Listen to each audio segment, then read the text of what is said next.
They say you could get out of here by merely telling what you know. You may or may not be another Scotland Yard bloke.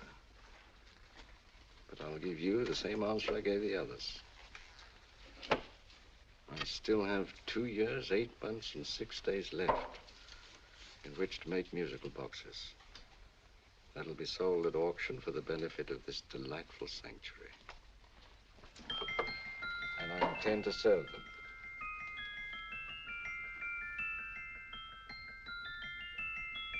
Move along.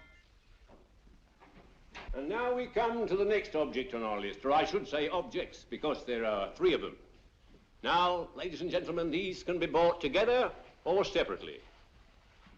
Now, these beautiful little musical boxes only arrived this morning, and I didn't intend to put them on the auction block until later, but I'm going to sell them now. So, good friends, as our old pal Mark Antony used to say, lend me your ears. And what do you hear? Right. The beautiful tinkle tinkle of a musical box. What a lovely trinket. What a beautiful gift. Created and made by loving hands. A thing of beauty and utility. I was going to start with £5. It's a bargain, £5. Do I see any hands? If there's a connoisseur in the house, will go £3 for it. £2. £1. 10 shillings. Thank you, sir. Ladies and gentlemen, 10 shillings is offered for a musical box you couldn't buy anywhere in London for less than £5. It'd be stealing to let it go for 10 shillings. Like taking milk from a baby. All right, we're selling for 10 shillings. 10 shillings, 10 shillings is offered, 10 shillings is offered, 10 shillings is offered. Will anybody give me £1? Will it be £1? I won't someone give me £1. A pound, £1 is offered, £1 is offered, ladies and gentlemen, £1 is offered. It's against you, sir. Will you go to £2? We go to £2, sir. £2. £2 is offered. £2 is offered. Going once, twice, third and the last call. Sold to the gentleman for £2. Sorry, my dear. Now, ladies and gentlemen, comes the opportunity to purchase an exact duplicate of the beautiful little musical box just bought by this gentleman for the ridiculous low price of £2. Now, it's exactly the same. Exactly the same. Made with the same hands. You hear that? Isn't that lovely? That tinkle, tinkle, tinkle, tinkle. Sounds like Bow Bells to me, you know, with little angels pulling on the ropes, eh? Who'll give me £2 for it? Who'll start me with £2? Will anybody start me with £2? Oh, come, ladies and gentlemen. You know, from your enthusiasm, we might all be in Scotland instead of London. Please buy it for me, Daddy. £2, certainly not. We all might be in Scotland. Besides, I don't like his manner. £1, 10 shillings. £1. £1 is ours. £1 is offered. £1 is offered, going £1. Any advance? Going once, going twice, the third and the last call. Sold to the lady for £1. Smart bidding, my dear. Thank you. We come to the third and last of these beautiful little musical boxes. Exactly the same. Tinkle, tinkle. Isn't that lovely? Ladies and gentlemen, I don't bring you here to gull you and swindle you. This is the exact replica of those 2 I just sold before.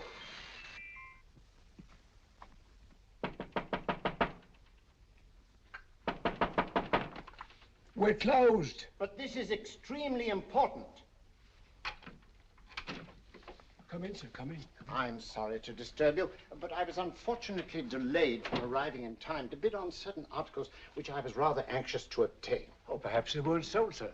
We are carrying several things over. What might the articles be, sir?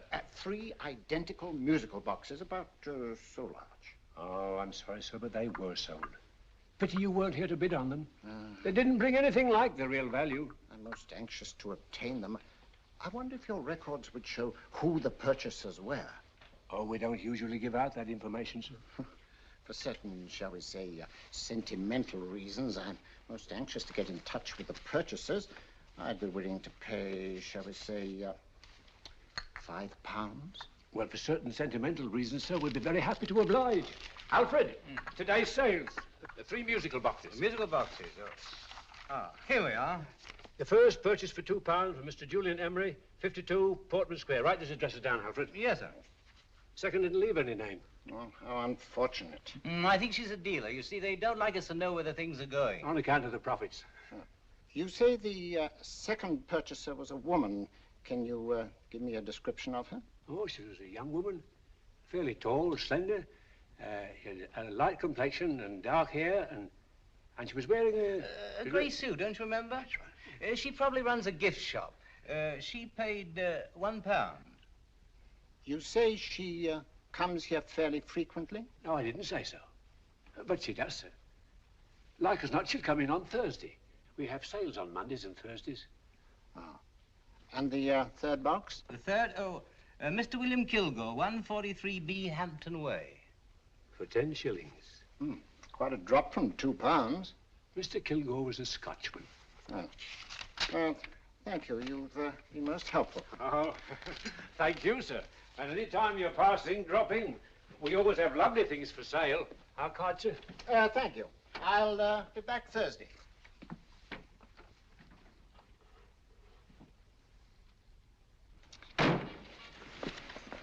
The message reached us too late. Musical boxes are being sold.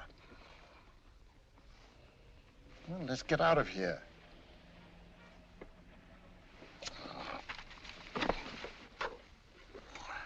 Someday you'll go too far. Reaching for a star, you fool. Yet a fool may touch a star, Colonel Cavanaugh, if he but reach high enough. But not possess it as you would. The musical boxes, they've been sold. What a pity for you, my dear Colonel. Is it my fault that the message reached us only an hour ago? Is it my fault that they were sold? You can't hold me responsible for that. Hope for your sake you're right.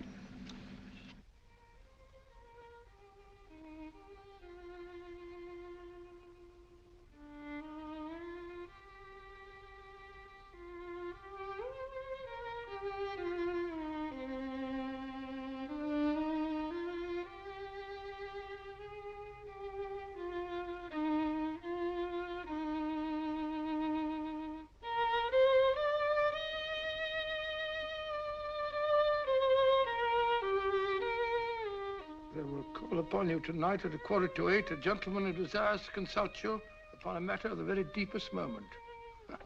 Remember that letter, Holmes? It was written over 2 years ago. An interesting case, devilishly interesting. Irene Adler. What a striking-looking woman from the brief glance I had of her. Seems only yesterday. What charm. What poise, and what a mind. Sharp enough and brilliant enough to outwit the great Sherlock Holmes himself. I take it the new issue of the Strand magazine is out, containing another of your slightly lurid tales. It is indeed. And what do you call this one? I call it A Scandal in Bohemia. Not a bad title, eh? If you must record my exploits, I do wish you'd put less emphasis on the melodramatic and more on the intellectual issues involved. More on the What do you mean by that? Well, I do hope you've given the woman a soul. She had one, you know. By the woman, I suppose you mean Irene Adler. Yes. I shall always remember her as the woman.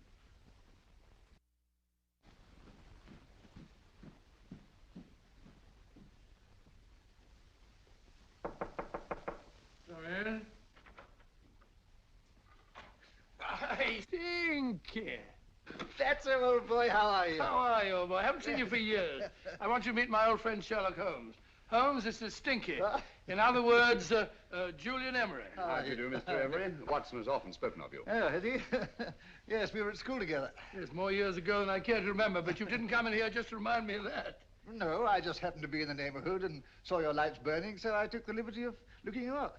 Still writing your mystery stuff? Yes, there's a new one out this week. Good, I never miss them. Oh, good, thanks. I say that bandage makes you look very interesting. Still poking your nose into other people's business as usual? Who hit you? I haven't the foggiest notion.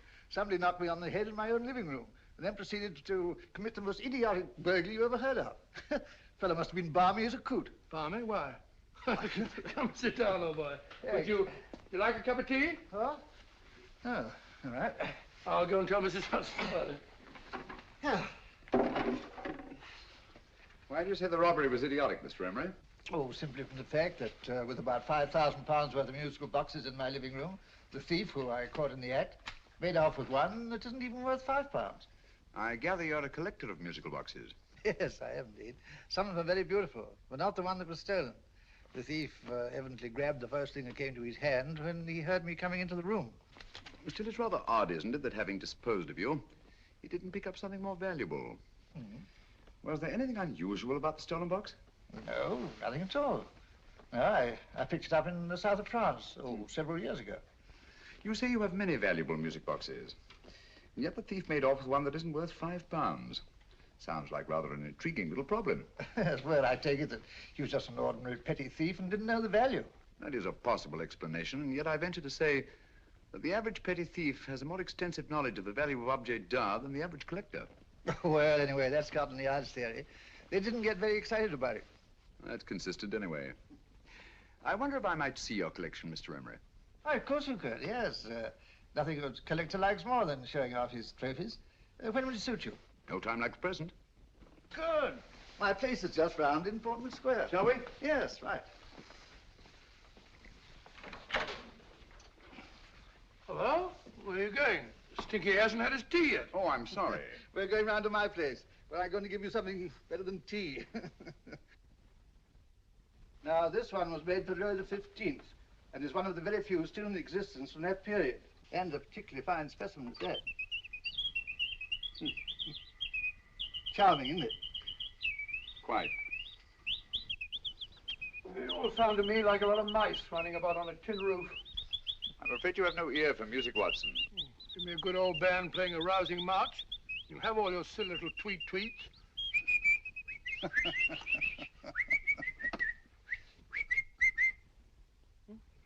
Another room. Is this me?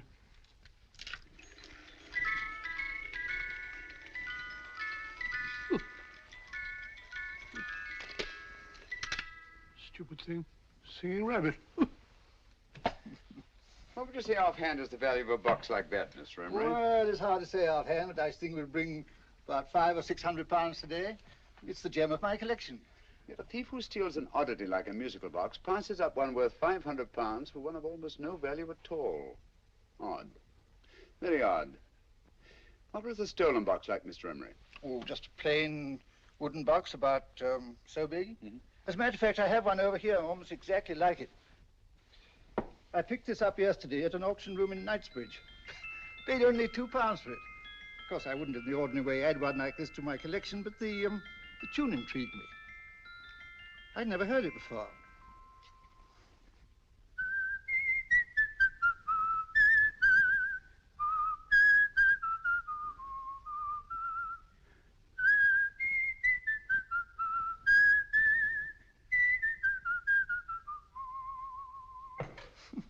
You have a remarkable ear for music, Holmes. Rather an unusual melody. Sit down, will you? Thanks.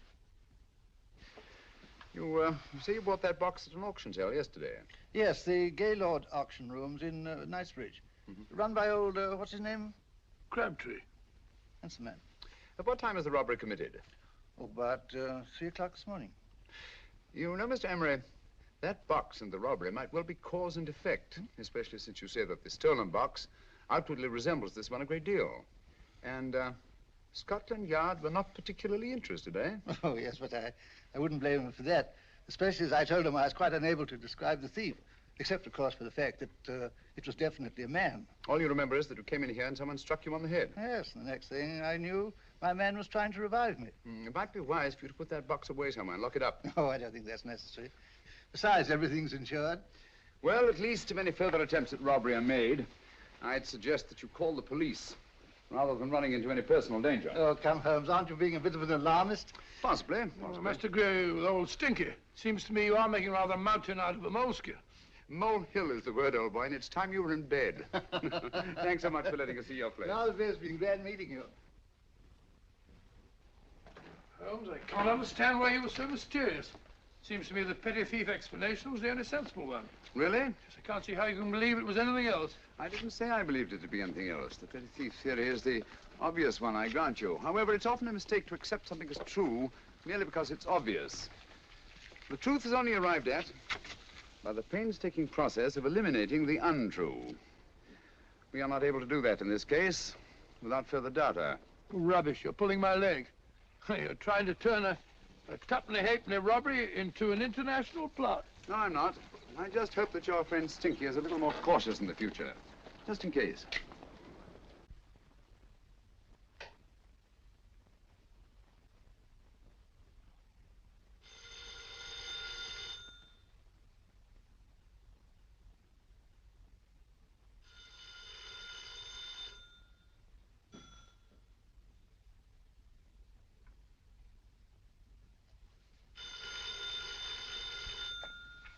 Hello? Yeah? Julian Emery here. Who? Why, of course I remember you, Mrs. Courtney. Yes, you're the one bright spot at that appallingly dull affair of Lady Sanford's. Huh? Of course it isn't too late to come round. Yes, I shall be delighted to give you a drink. I tell you what, come straight up and I'll leave the door unlatched. Right, well, 15 minutes? Good. I shall be counting each moment. No, I mean that, really. Right, goodbye.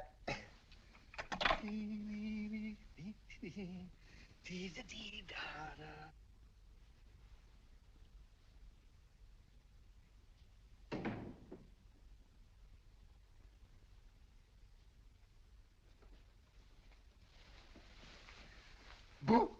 Oh, you startled me. Did I? Yes. Must be the pixie in me. I know I shouldn't have called you so late, but I was at a party just around the corner, and I remembered your invitation to see your collection of musical boxes. My dear Mrs. Courtney, pleasure is all the greater for being so unexpected. My friends call me Hilda. Thanks. Mine called me Stinky. Stinky, how quaint. Oh, what a perfectly wonderful collection of musical boxes. You know, when you told me you had a collection, I had no idea it was so attractive. Yes. They appeal to the ear as well as to the eye. Oh, what a plain little one. Why, it looks just like a country cousin amid all this grandeur. No. You mustn't underestimate the country cousin. Only last night a burglar broke in here, and with all these to choose from, went off with one very much like it. Really? Yes, I don't mind the loss of the box so much, but I do resent this crack on the skull. But it makes you look so interesting. Oh, do you think so? Uh-huh. It's funny, that's what old Fatso said. Fatso? I mean, Dr. Watson. He was here this evening with a friend, Mr. Holmes. He's interested in my collection, too. Sherlock Holmes? Yes. Do you know him? I've heard of him. Yes, he seems to think I'm in some sort of danger. What a haunting tune. It takes me right back to my childhood. Really? Do you know, it's odd that you should be interested in that particular musical box. Odd? Why? Because Mr. Holmes is also interested in it. He may have been more interested in the tune than in the box. My dear, yes, that's right. I remember now. He whistled it note for note, having heard it only once. Really? He must be a remarkable man. Bit of an alarmist, if you ask me. Don't you believe in warnings? Of course not. Who'd want a box like that? I would. You're not serious. Oh, but I am. Well, you put me in a very awkward position. I'm a collector, you know. And the collector buys but never sells. But if the price were high enough... The price has nothing to do with it. It's the principle of the thing. Yes, well, we haven't had our drink. No, thanks. I must be getting along. Must you really? I'm afraid so. You're not walking out on me, are you? My reputation, Stinky. I say, you know, you are an attractive woman. Thanks.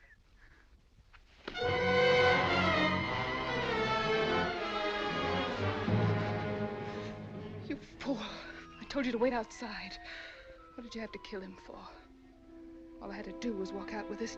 He held you in his arms. Don't touch him. Don't touch anything. Now get out. I'm sorry. You're sorry. What about me? This is murder. What about Scotland Yard? What about Sherlock Holmes? Now get out!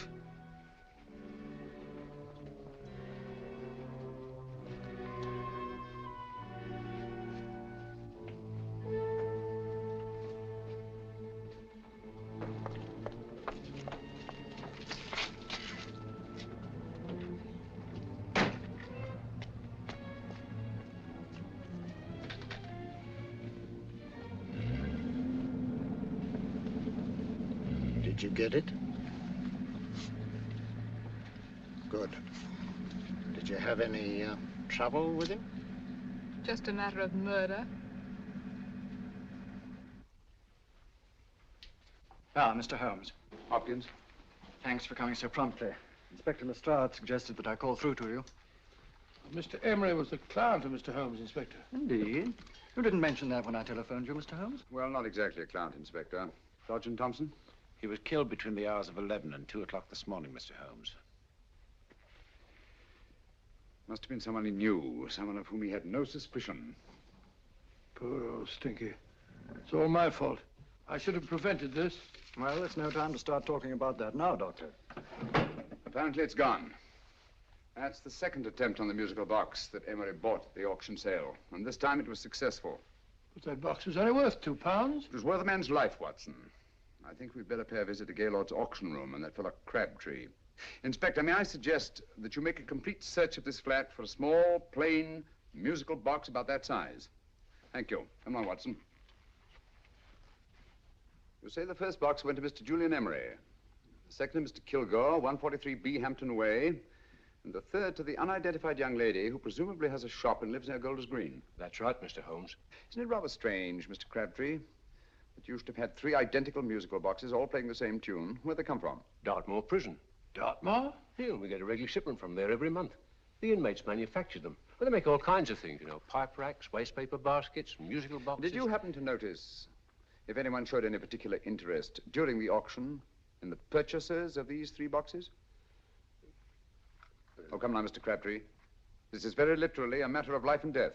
Well, since you put it that way, Mr. Holmes, there was a gentleman came in here about an hour after closing time, and he was in an awful state, he was. He gave me £5 to tell him where the boxes had gone to. He said they had a sentimental value for him, sir. Expensive sentiment. Can you describe him? He was tall, distinguished looking, and he had grey hair and a moustache. Oh, he was quite a gentleman, sir. What was his reaction when you were unable to supply him with the address of the young lady who owned the shop? I told him the young lady usually come back on Thursday. He said he'd come back on Thursday. Now, that's tomorrow. Thank you, Mr. Crabtree. You've been very helpful. Thank you. Come along, Watson. Where are we going now, Holmes? To the home of Mr. Kilgore, the man who bought the 3rd box.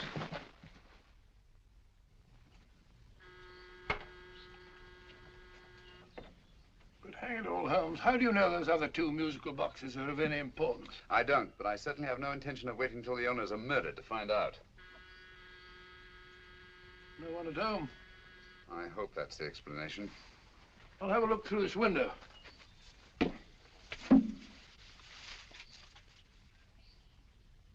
Doesn't seem to be anyone there. The whole place seems deserted as far as I can see. Yes. Mr. and Mrs. Kilgore at home? No. When do you expect them? Oh, in an hour or so. There's no use your hanging about. They don't buy nothing from peddlers. Peddlers? My good woman, this is Mr. Sherlock Holmes. Sherlock Holmes? Oh, go on. Do you mind if we come in and wait? My business is rather urgent. Well, I've got to go out and do my shopping. And I don't know as Mrs. Kilgore like any strangers nosing about. Quite all right, I assure you. Well, I've got to be off. You 2 wait in the parlor. And no smoking either. Mrs. Kilgore says it smells up the house. Funny old girl, Holmes.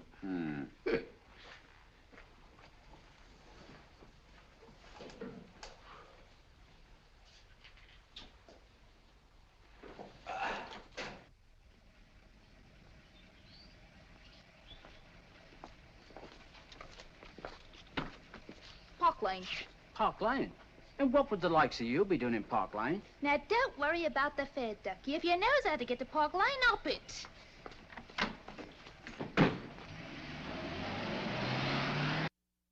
You know, Holmes, I've been thinking. There must have been something hidden in that box of old Stinky's. Stolen jewelry, possibly. What's up, Holmes? Listen. What's just the steam in the water pipes?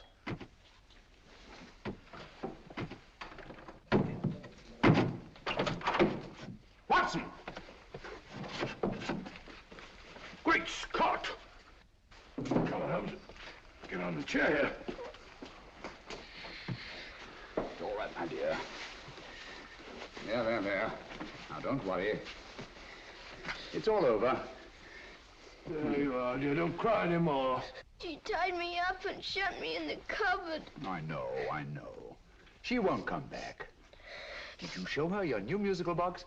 Yes, she said she wanted to hear it play, and as soon as I showed it to her, she grabbed hold of No, I know. Now, don't worry. We'll buy you a new musical box. Yes, my dear, the best one in London. Watson.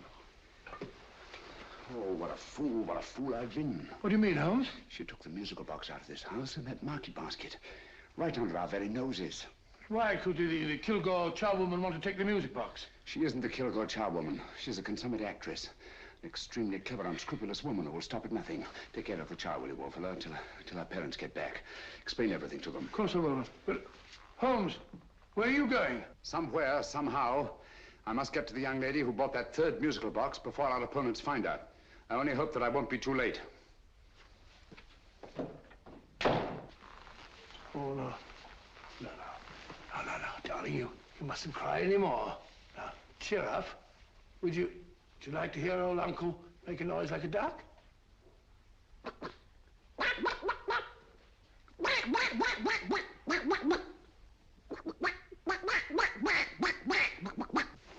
Oh, sorry.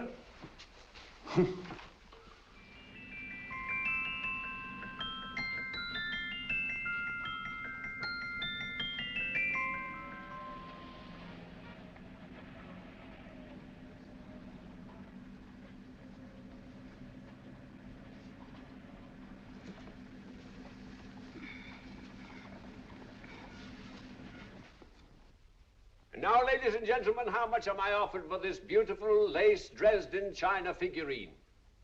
A lady of the French court. Now, this is the genuine article. What a beautiful ornament for your mantelpiece. Or you could use it as a centerpiece on the dining room table. Now, will somebody start me for £10? Will somebody start me for £10? £8? £7? All right, £5. £5 is offered, £5 is offered, £5 is offered, £5.10, £5.15, £5.15. £6 is offered, £6, going once, going twice. The third and the last call. Have you all done? Sold to the lady from Twickenham for £6. Next, we have a real museum piece, ladies and gentlemen. A fine 19th century doll. The costume and exact replica of the holiday clothes worn by the Hungarian peasant women. Now, ladies and gentlemen, an article like this would cost you from £15 to £20 in a West End shop. I'm not going to ask for anything like that. Who'll give me £2 for it? £2. Anybody offer me £2? £2 for the Hungarian? £2? £1. What? Did anybody give me £1? Anybody offer me £1 for the doll? £1 is offered, ladies and gentlemen. £1 is offered. Now, I'm not going to waste your valuable time or mine in trying to get one half of what this beautiful doll is worth. If the young lady can steal it for £1, that's her good fortune. So it's going once, it's going twice, the third and last call. Any more? Sold to the young lady for £1. And now, ladies and gentlemen, may I draw your attention to something which may be a great surprise to you, worthy of any collection. The only other one like it is in the British Museum. It's a Ming vase of the 7th dynasty. This vase lay in a large collection somewhere outside Rome for over 2 centuries, I understand. It was discovered there by the noted antiquarian, Sir Andrew Coppleston. Now, some of you may remember Sir Andrew Coppleston. Besides being a noted traveller and antiquarian, he's also a gentleman rider.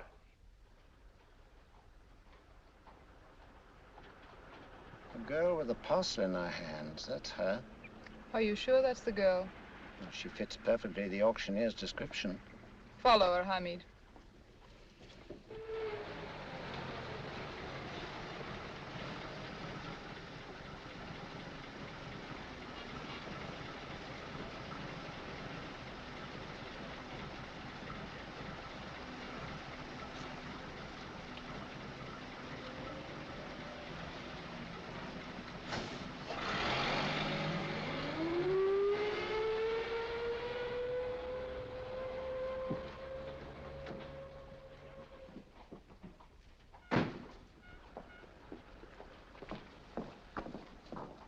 It's lovely, dear. And only £1. We can get at least 3 for it. Easily. I'll go make some tea. I could do with a cup. Right.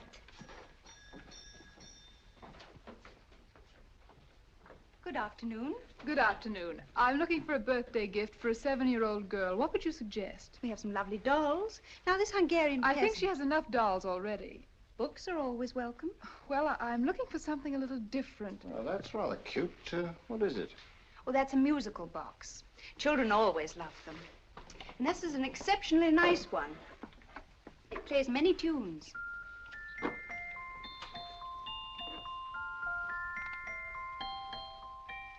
Have you any others? Yes. If you'll just step this way.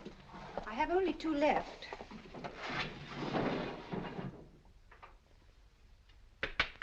How nice.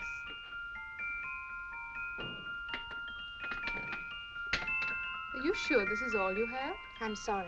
They're rather hard to find, you know. That's our entire allotment. I did have one other, but I sold it earlier this afternoon. But it was only a plain wooden one. It wouldn't have been a very nice gift for a child. Really? Do you happen to know who the purchaser was? Why, yes. He left his card, just in case anyone should inquire for him.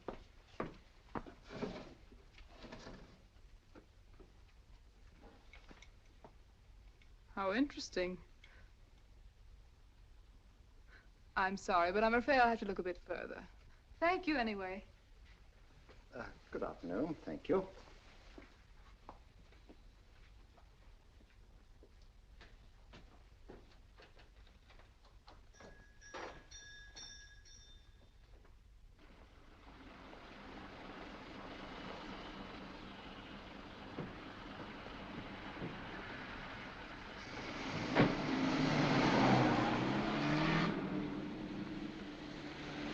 Heavy! Follow that cab. Here now, what? Scotland Yard. Hop in.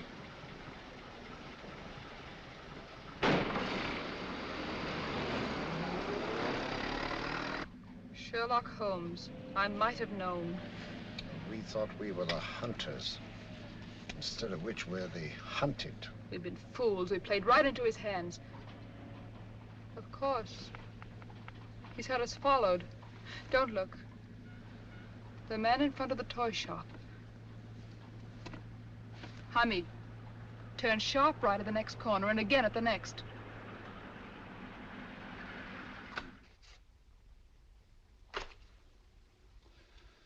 No photograph of her, Commissioner, as I expected. She's not a known criminal. But how do you expect to know if you do find her? After all, she was disguised as a charwoman. Don't worry, old fellow. If I ever see her again, I'll recognize her. Well, it won't be long till we know who they are and from where they operate. Who's covering them? Sergeant Thompson's following them, sir. They won't get away from him. He's a good man. We could have arrested them at Clifford's toy shop if we had any proof. But we know that they killed Emery. Proof, my dear fellow. We must have proof. We have x-rayed it, sir. There's nothing whatever concealed in the box. We'll have a look at the plates.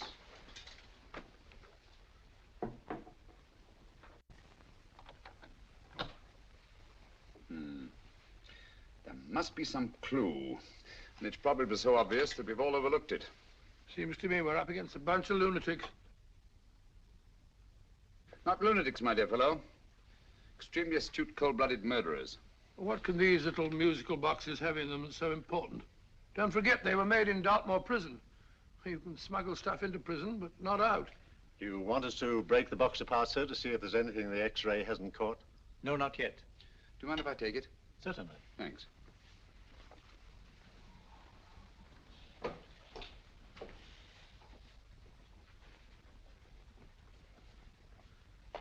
The governor of Dartmoor Prison informed us, sir, in answer to Mr. Holmes' question, that all 3 musical boxes were made by the same convict, John Davidson, serving a 7-year term, sir. Davidson? The Bank of England plates. That'll be all. Yes, sir. Now we're getting somewhere. Wait a minute. How did you know about the plates, Mr. Holmes? I'm a student of crime, Inspector. I make it my business to know about such things. And when the name of Davidson was mentioned... Well, who is this fellow Davidson? As long as Mr. Holmes seems to know all about it already, I suppose there's no harm in telling you. 2 years ago in London, there occurred a robbery of such tremendous importance, although the stolen articles themselves have no intrinsic value whatsoever, that the Home Secretary was instrumental in seeing that not a word of it appeared in any newspaper. But you never told me anything about this, Holmes. You were away at the time. Articles of no intrinsic value and yet of such importance? I don't understand. Davidson was apprehended within 15 minutes of committing the theft. But by that time, he'd hidden the articles in question and they've yet to be found. Before going further, Dr. Watson, I must inform you that this matter's not to be mentioned outside of this room. Of course not. Do I look like a man who'd gossip? Let's not go into that now, old fellow, shall we? Davidson had been employed for years in a position of extreme trust by the engravings department of the Bank of England. The articles he stole were nothing less than a complete duplicate set of plates for printing £5 notes. What? The Bank of England's own plates? Precisely. And with those plates, a gang of crooks could flood England with £5 notes, not forged in the usual sense of the word, but notes undetectable from genuine Bank of England notes in any way whatsoever. Good heavens. Any whisper at all might have resulted in enormous damage in shaking public confidence in the Treasury. We tried everything after we arrested Davidson. Offered him a shorter sentence if he'd tell us where he'd hidden the plates. Why, we even put in Scotland Yard men with him as cellmates, but no results. Obviously, Davidson is a man of strong character and infinite patience. Yet suddenly he feels impelled to smuggle out the secret of the hiding place of the plates to his confederates. Why? I don't understand, Mr. Holmes. Well, for example, has the Bank of England made any plans to radically change the design of the £5 note so that in, say, 7 years from now, notes made from the stolen plates would be worthless? Confidentially, Mr. Holmes, such a move was discussed. But replacing all the £5 notes in circulation would be such a Herculean task that nothing's been done about it as yet. I see. Of course, there is another possible explanation. Davidson didn't have much time to find a hiding place before he was captured. He may be afraid that the plates will be accidentally discovered before he's released. Hence his anxiety to communicate their whereabouts to his confederates as soon as possible. I believe you've hit it, Mr. Holmes. I'm sure that the message is contained in this musical box. Or rather, in all 3 musical boxes, since possession of all 3 seems to be essential. Our opponents have 2/3 of the puzzle, we have 1/3. Well, what are you going to do, Holmes? Try to deduce the message from the 1/3 that we have.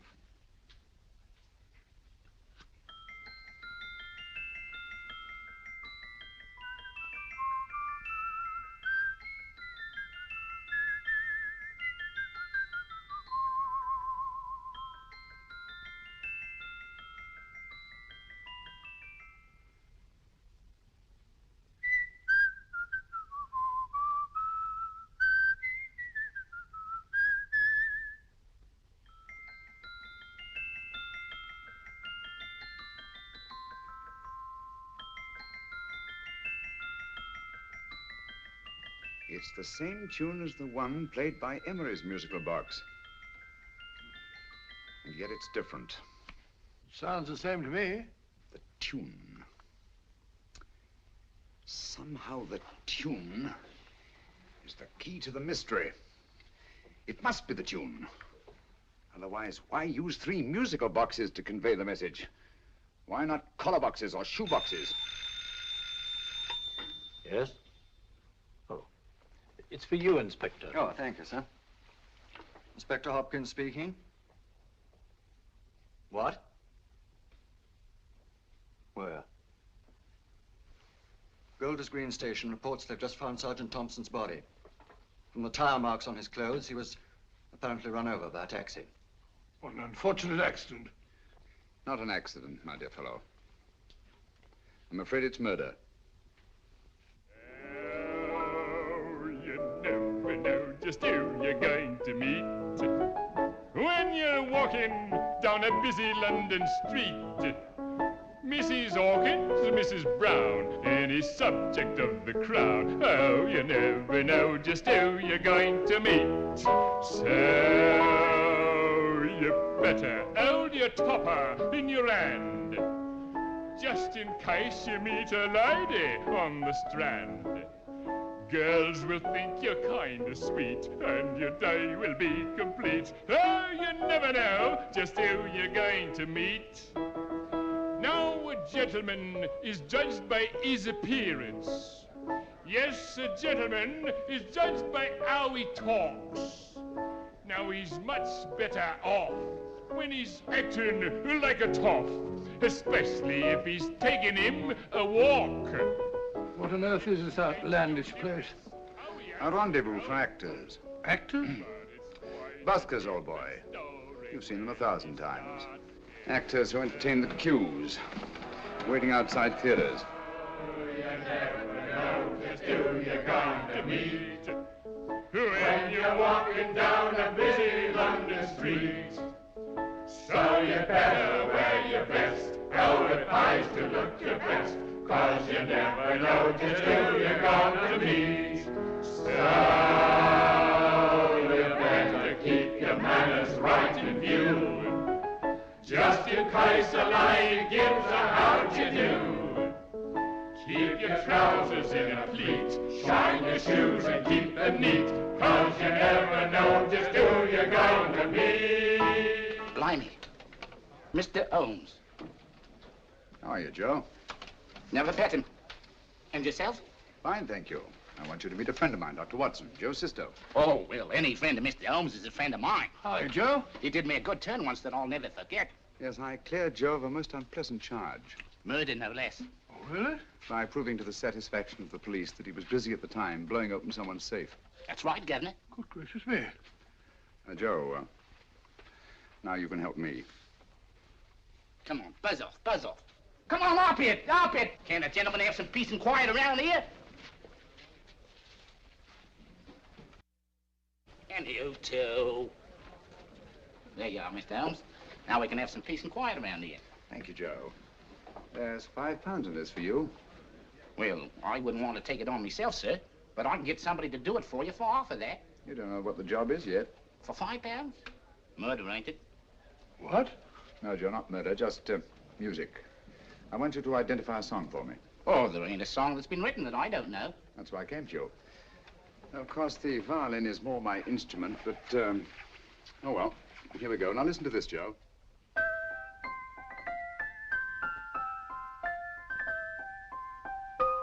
Wait a minute. You're playing that wrong. That should be E natural, not E flat. You know the song? Oh, yes. It's an old Australian song called, The Swag Man. But you're playing it all wrong. That's what I hoped you'd say. Now, listen again, Joe.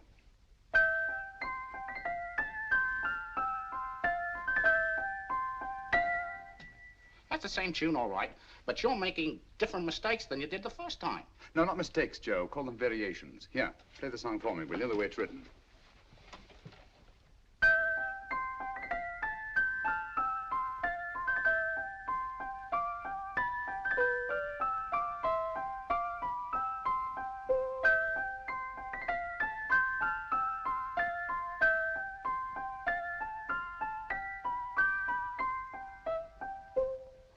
There you are.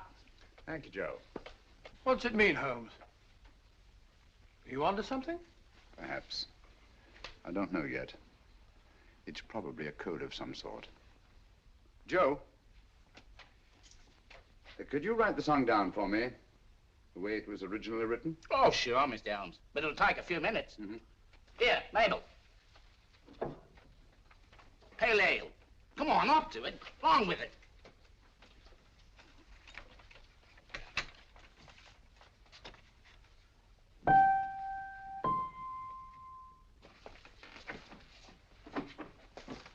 Well, obviously it isn't the lyrics.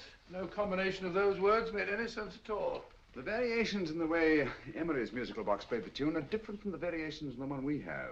You sure? Quite.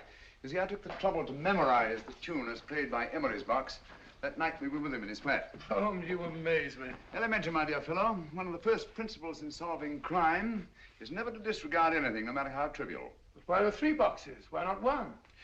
Because the message was obviously too long to be conveyed by any one variation. Then there's the 3rd box, the one that woman took from the Kilgores. That contains yet another set of variations. Yes, well, it's all beyond me. Well, all we have to do now is to find the secret of the variations. Not a very easy problem to solve, my dear fellow.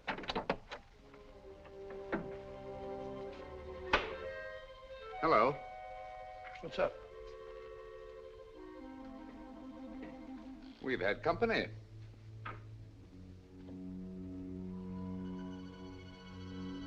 I say, this is outrageous.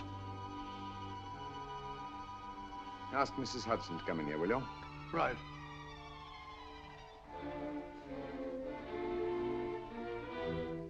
Hudson?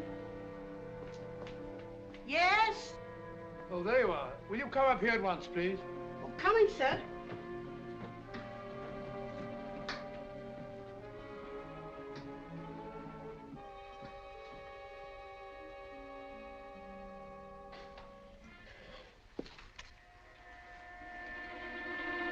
Mercy me, Mr. Holmes. What has happened? Who called while we were out, Mrs. Hudson? Just a young lady. The one who said you wanted her to wait for you. And a nice-looking old gentleman with Our her. friends again, Watson. Friends? What did the young lady look like? Oh, I couldn't see her face. She had a heavy black veil on. But she had such a nice way with her. Oh, I'm sorry, Mr. Holmes, if I've done anything wrong. But you did say I should always let clients come in and wait for you. Don't worry, Mrs. Hudson, don't worry. You had no way of knowing. It's quite all right, quite all right. Now, don't worry, Mrs. Hudson. Don't worry. Well, where on earth's the musical box? They didn't get it. Didn't get it? Where is it? It's in your hand. Huh? In that biscuit jar. Take the biscuits off the top.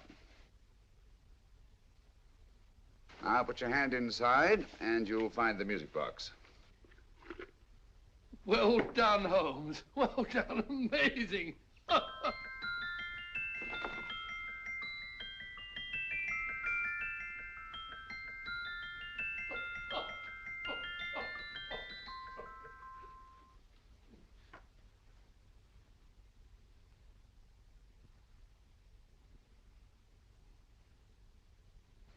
Whew. Nice fresh smell. Like a pub after closing time.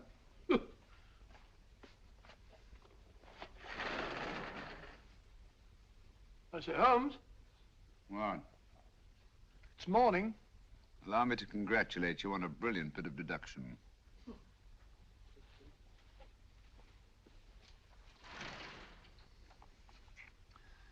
It's not a transposition, not a polygraph transposition, not a trigraph, nor any known form of decoding.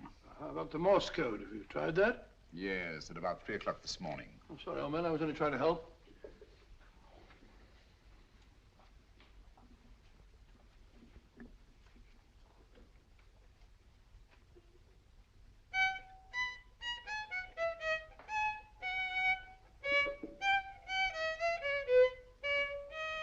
Oh, do me a favor.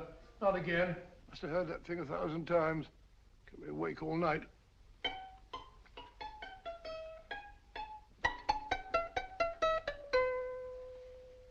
Not a very distinguished composition, I grant you. You know perfectly well I don't know one tune from the other. When I was a kid, my people tried to have me taught the piano. I've always felt sorry for that old teacher of mine. The poor old girl finally reached the point of numbering the keys for me. 1, 2, 3, 4. Even then, I never progressed beyond... Numbering the keys, Watson. The 19th key of the keyboard is the 19th letter of the alphabet. S. Here. Write it down when I give it to you, old fellow, will you? The first altered note. Write S first. Now, the 8th key is H. The 5th key, E. The 12th key, L. The 6th key, F. S-H-E-L-F. Shelf. Your piano lessons were not in vain, old fellow. You've solved it. Thank you. Thanks, old bean. Hold it. We now have 2/3 of a message. Behind books, 3rd shelf, secretary, Dr. S. Presumably, these are the first and second portions of the message. And this gang has the first and third parts of it. Precisely. Then it's a stalemate? Yes, Commissioner, but we can't leave it like that. There's no doubt in my mind that they'll try to secure our third of the message that's missing. Well, I assume you've taken every precaution to guard the Clifford music box. Oh, yes, it's carefully hidden at Baker Street with Dr. Watson on guard. However, I'm reasonably certain that, difficult as it may be, we can find the plates even without the missing part of the message. Behind books, 3rd shelf, secretary, Dr. S. Well, outside of the fact that Davidson hid the Bank of England plate somewhere in London, Mr. Holmes, I don't see that we've progressed at all. Allow me to point out to you, sir, the key words, Dr. S. It looks as if the plates were hidden in the house of the doctor. Whether S stands for his first or last initial remains to be determined by a process of elimination. Well, there must be 10,000 doctors in London with S for a first or last initial. Precisely. And every one of them will have to be questioned in person. That's why I say this is a task for Scotland Yard. It's a task, all right. But Scotland Yard has searched worse haystacks and found the needle. Well, for the time being, I'll leave the matter in your hands, gentlemen. We'll call you if and when we get a lead on our mysterious Dr. S. Thank you. In the meantime, I intend to follow up a little clue concerning a cigarette.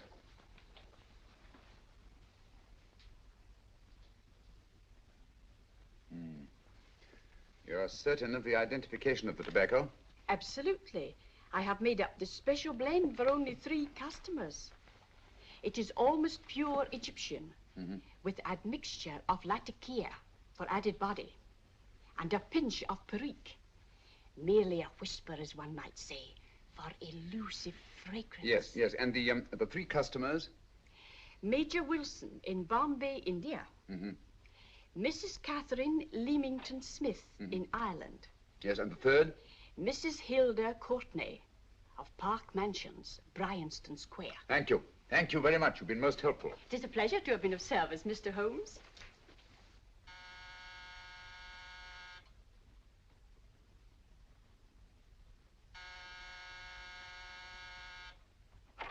Yes? Mrs. Courtney? Yes. My name is Sherlock Holmes. Oh, do come in. Thank you. I've heard of you, of course, Mr. Holmes. I believe we have a mutual friend in Sir Edward Brookdale. He's spoken to me of you quite often. Indeed. And to what good fortune am I indebted for this visit? I think you know Mrs. Courtney. Well, I did get a summons for speeding last week. But outside of that, I don't think I'm of any interest to the police. Oh, come now, Mrs. Courtney. You seem to forget that you and I have met before. I'm sorry. I'm sure I would have remembered meeting the great Sherlock Holmes. Please sit down. Thank you. You say we met before. Yes. At the home of Mr. and Mrs. Kilgore, 143B Hampton Road. Kilgore? I don't think I know anyone of that name. Well, I didn't say you knew them. As a matter of fact, you called on them when they were out. I don't understand, Mr. Holmes. Really? And you were dressed rather differently. Indeed. Cigarette? Thank you.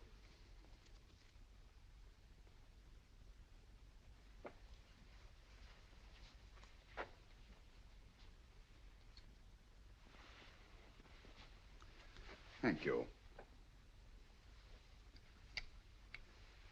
You know, Mrs. Courtney, people generally forget, in assuming a disguise, that the shape of the ear is an almost infallible means of recognition and identification to the trained eye. Evidently, you've mistaken me for someone else. Oh, no, not at all. Though naturally, I expected your denial. But when you paid your visit to my rooms at Baker Street, you carelessly left behind another identification. They're, identical, aren't they? Yes, I must admit they are. You see, Mr. Holmes, to catch one as clever as you, I had to use a very special lure. I knew you'd be unable to resist the bait of my cigarette, having read with great interest your monograph on the ashes of 140 different varieties of tobacco. I should advise you not to move, Mr. Holmes.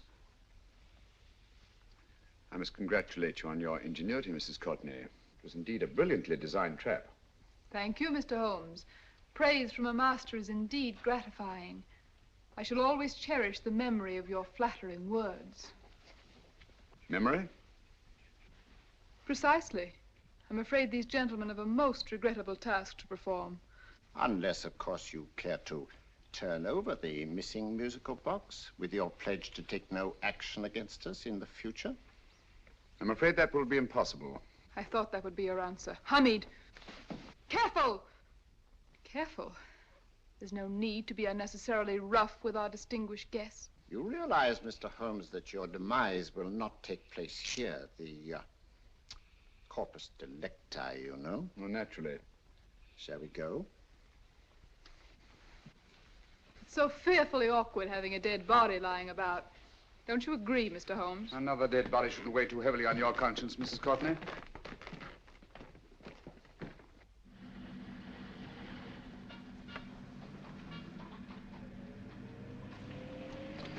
You mind if I have a cigarette? Don't see why not.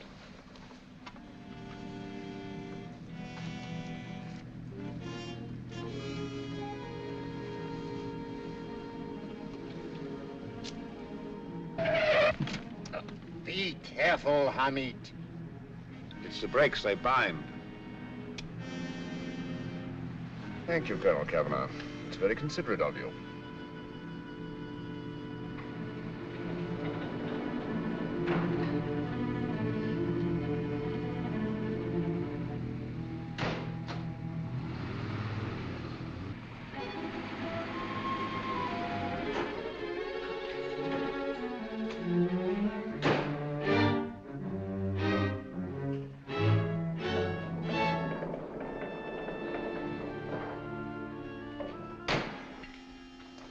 You'll be happy to know, Mr. Holmes, that your death will be a painless one. Hamid, attach this to the motor of the taxi. That little attachment, my dear Mr. Holmes, contains the deadly fluid known as monosulfide.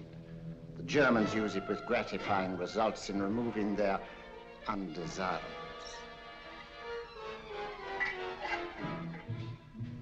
Start the motor.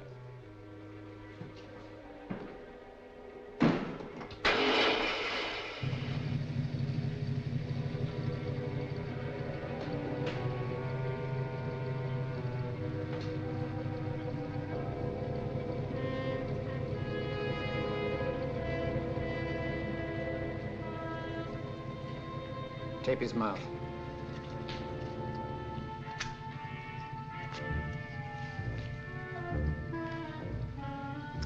Now, up with him, Hamid.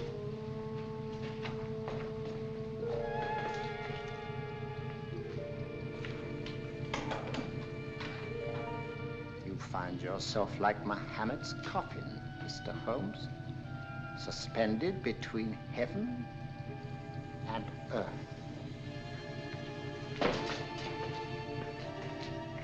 Plenty of fuel in the tank? Good.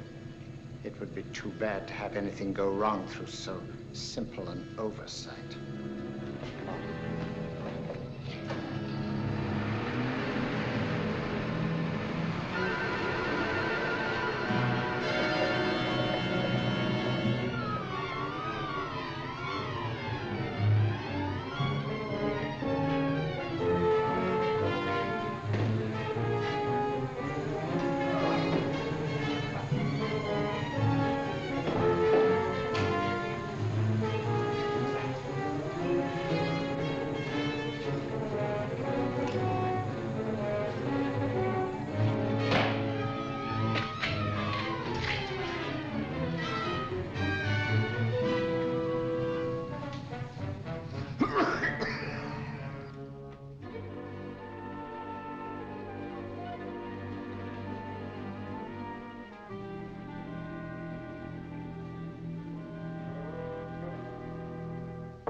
Good afternoon. Mr. Sherlock Holmes? No, I'm Dr. Watson. Oh, of course, Dr. Watson. How stupid of me. Oh, so this is stupid of me. Won't you come in? Well, I really came to see Mr. Holmes. Oh, I'm afraid he's out. I don't know when he'll be back. Perhaps there's something I can do. Won't you sit down? Thank you.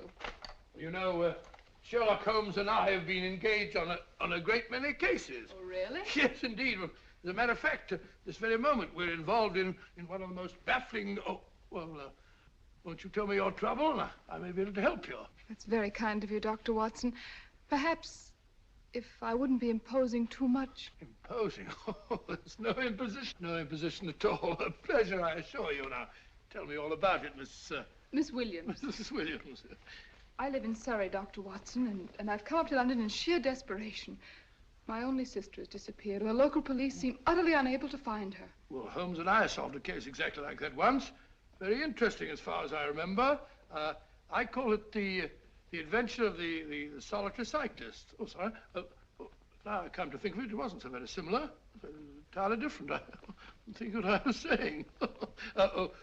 Where were we? She's only 17, Dr. Watson, and until she disappeared last Thursday, she seemed to be in the best of spirits. Well, possibly a romantic entanglement? Oh, no, nothing of the sort. She left no note, didn't even pack a bag, no explanation. She just started to walk to the village from our house in broad daylight and simply vanished from the face of the earth. Oh, there. Might I have a glass of water? Glass of water. Have one in 1 minute.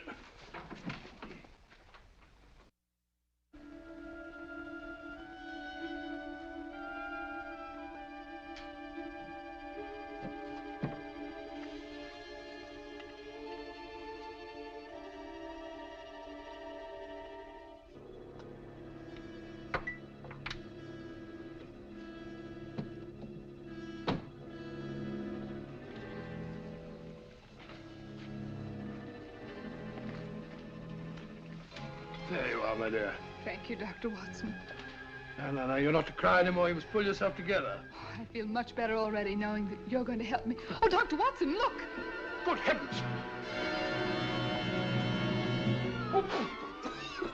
Get through the fire brigade, quickly!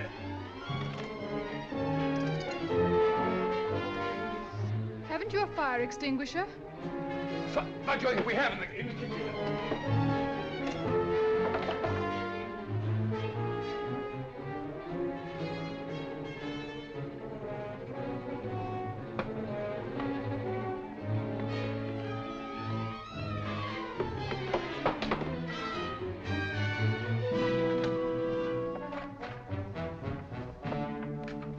Don't you worry, Miss Williams. We'll have this thing out in no time.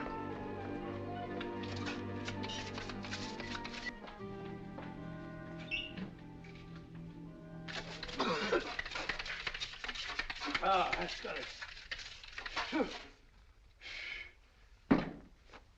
It's a bear. Well, you see, there was no need for the fire brigade after all. I hope you weren't too frightened, Miss Williams. Oh, gone. That's the trouble with women. They always lose their heads in an emergency. Well...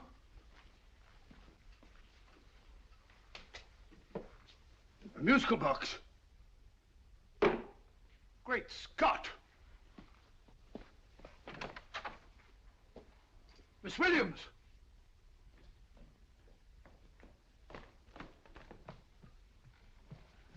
Well?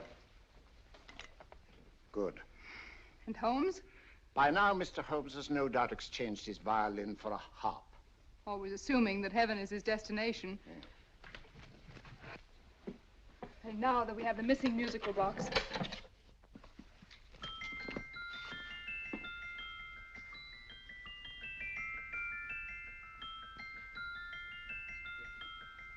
Nineteenth note. 19th letter. Yes. He hasn't been there, you say? Holmes, where on earth have you been? I've been trying to get you at the club, at Scotland Yard, all over London. You were looking for me in the wrong places. Holmes, terrible things happened. I've been duped. That woman, she made a complete fool of me. Well, what do you mean? Well, she came here, let off a smoke bomb. I thought the whole place was on fire, and my first thought was to save the musical box. No need to say any more. She has the box. Yes. Don't blame yourself too much, old fellow. She's an extremely clever antagonist.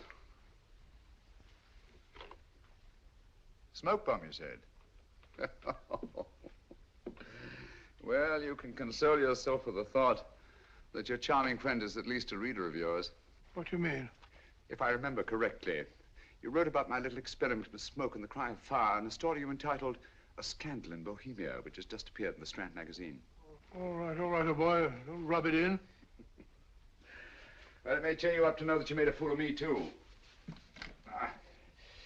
That cigarette stub. It was planted here for one express purpose. We're going to bandaging around this place. Bandaging? What's the matter, Holmes? You hurt? Explanations will have to wait until later. At the moment, we're faced with a problem which I fear is insurmountable. Come over here, old boy, will you? Right. Our opponents are in possession of all three parts of the code. And here are we, while the Bank of England plates pass into their possession. Cheer up, old fellow, cheer up. As Dr. Samuel Johnson once said, there's no problem the mind of man can set that the mind of man cannot solve. What's that, old fellow? I was just quoting Dr. Samuel Johnson. He said there is Thank you, Watson, thank you. Leaving the front reception room, we come into the main hall, where Dr. Johnson was in the habit of passing through to have his meager meals in the dining room opposite, in company with his friend and biographer, James Boswell. We will now pass up the stairway, which remains in its natural wood finish, just as it was when the good doctor was here.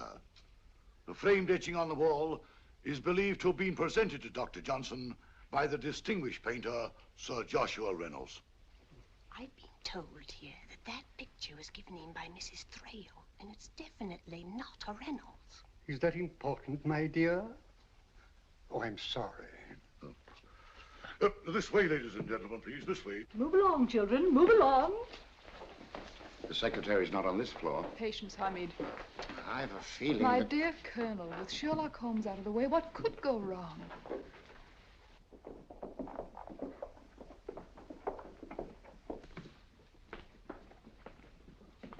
And here we have the Garrett Library, in which Dr. Johnson wrote his famous dictionary, and in which you will see also many of the great man's books and other items of interest. Step forward, ladies and gentlemen, please, step forward.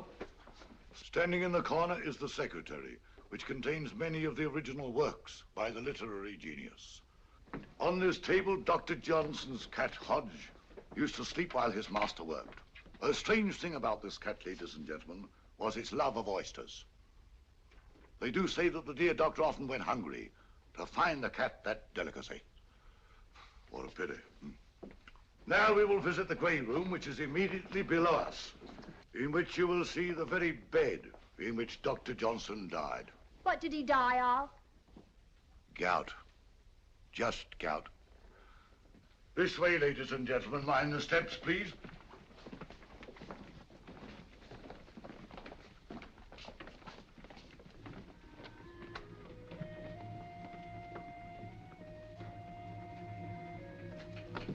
Your keys.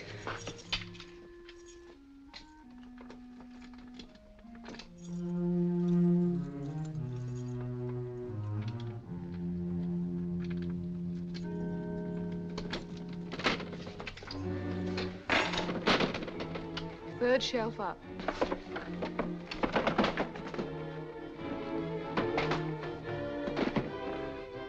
The knife.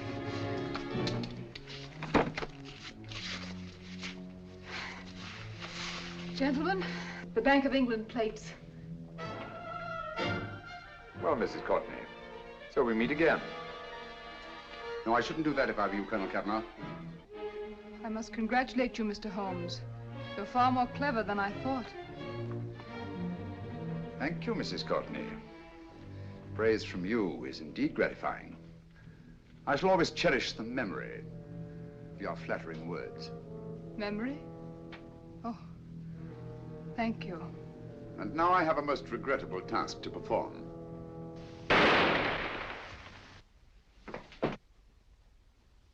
Holmes! Coming, Holmes! Holmes, you all right? Perfectly, thank you, old fellow, but I think this gentleman on the floor requires some medical attention. We must see that he looks his best, you know, when he's hanged. Take them in charge.